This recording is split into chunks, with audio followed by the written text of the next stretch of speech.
Igama lami nguthandazile ngwakwanyana. Namhlanje usuku lomembeso wami, ngimbeso ukhuleka Nshange esuka eMandeni endaweni kaChephisi uzombesa la eNdulinde endaweni yaseWinya.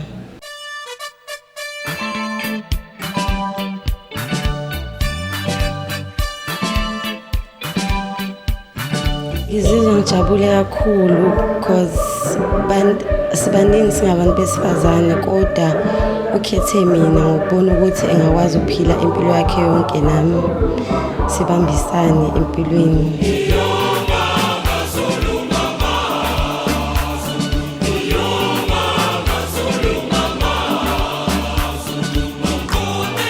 Engikuthandile kakhulu ngaye ukuthi unothando and okunye very supportive, uyanakekela and unesineke ngomuntu, and okunye uyasupporta nomndeni wakhe, kodwa nje kakhulukazi okukhulu ngakho konke ukuthi unenhlonipho. Lokho kungikhombisayo ukuthi uphuma ekhaya eli-right elinabazali abamfundise kahle.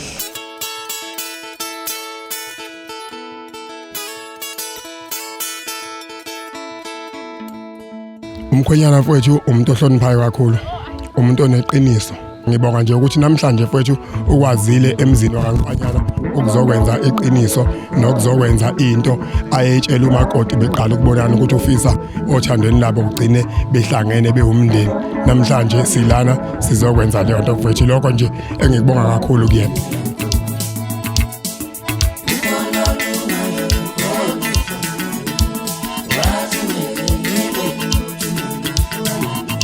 Lesi sigaba asisithathile isigaba sokuthi ame aqine ebese othemba lakhe alibeke kuNkulunkulu, ngoba yonke into esiyenzayo ivela kuNkulunkulu. Nezinto esizenzile zayimpumelelo siyabona ukuthi amandla eswaphiwe uNkulunkulu, kungekhona ukuhlakanipha kwethu.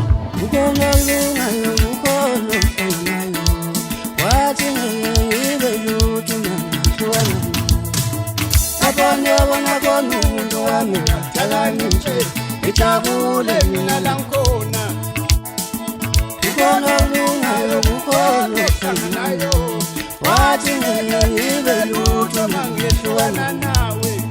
Ngibona umuntu wami ngadalani nje ngijabule mina la ngikhona.